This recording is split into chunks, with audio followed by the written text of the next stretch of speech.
दोस्तों, स्वागत है आपका अपने चैनल पे। और दोस्तों, मैं अभी बता दूं कि ये जो मेरा वीडियो है वो पूरा एसएसबी जो होता है उसके रिलेटेड वीडियो है।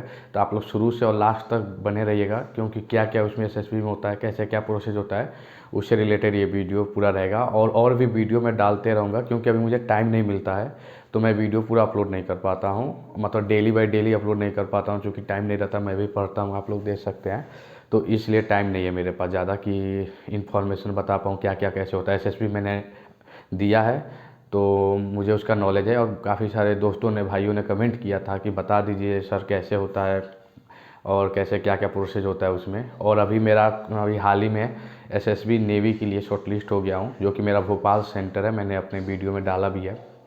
तो वो आप देखना हो तो देख सकते हैं, उसमें क्या क्या ले जाना होता है थोड़ा बहुत मैंने बताया है, और डिटेल में है। और वीडियो कल तक एक अपलोड और कर दूंगा पूरा कि क्या क्या उसमें डॉक्यूमेंट ले जाना होता है, कैसे क्या होता है।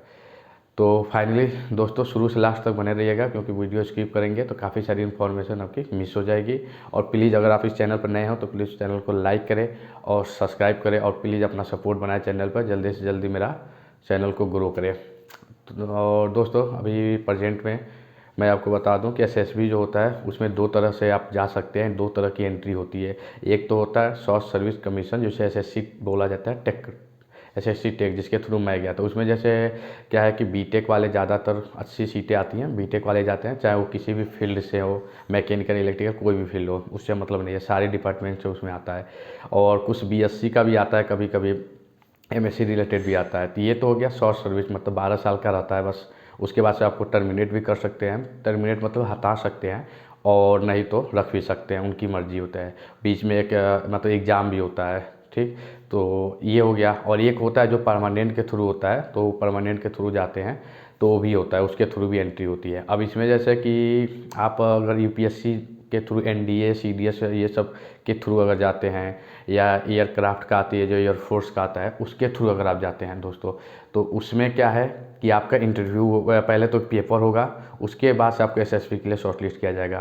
तो पेपर में जैसे सिलेबस होता है वही मैथ हो गया, रीजनिंग हो गया, इंग्लिश हो गया, किसी किसी में जीएस भी आता है, किसी में केवल मैथ और इंग्लिश आता है, जैसे ट्यूटोरियल आर्मी भी हो गया। तो इन सब में भी आपको क्या है कि ये सारी जो मतलब एग्ज़ाम है इसमें लिखित होता है, रिटर्न पेपर होगा, चाहे कंप्यूटर बेस हो चाहे ऑफलाइन हो, ठीक है, ओएमआर बेस हो।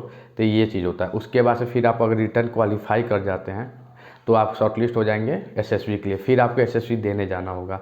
और हम लोग का क्या है, जो बीटेक के थ्रू है उनको डायरेक्ट एसएसबी के लिए हो जाता है, इन शॉर्ट लिस्ट हो जाते हैं। उसमें भी आपको क्राइटेरिया है कि 60% से ऊपर तो होना चाहिए, और बाकी परसेंटेज वाइज कट ऑफ जाता है, कभी 70 कट ऑफ जाता है, 70, कभी 75, कभी 80 जाता है।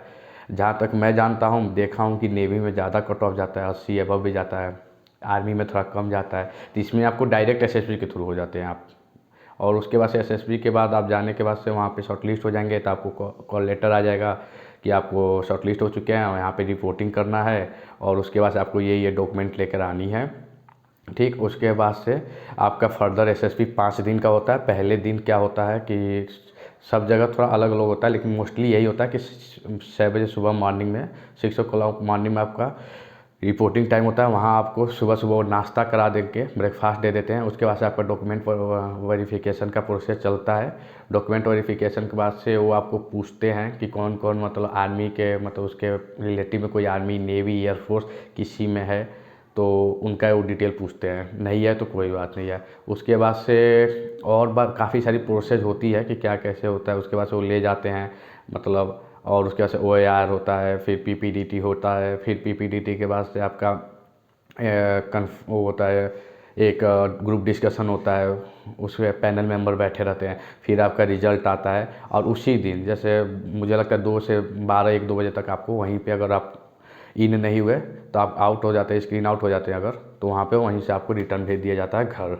और अगर आप इन हो गए तो फिर आपको 4 दिन वहाँ पे रहना पड़ता है, और 4 दिन की पूरी अच्छी आपको खाना पीना रहना सब वहाँ पे फ्री ही रहता है। और 4 दिन के बाद फिर आपको फाइनल सब मेडिकल होता है, फिर मेडिकल के बाद से आपको फाइनल एक रिजल्ट आता है, और उसमें आपका फिर फाइनली सेलेक्ट हो जाते हैं। फिर आपको वहाँ पे 2 जगह है शायद, गया, एक गया है जहाँ तक मुझे नॉलेज है जो ट्रेनिंग सकते हैं, और एक ओटीओ चेन्नई है, ठीक है। तो जो ऑफिसर रैंक जो होता है उनके ट्रेनिंग एकेडमी होता है, तो OTA मतलब ऑफिसर ट्रेनिंग एकेडमी बोला जाता है।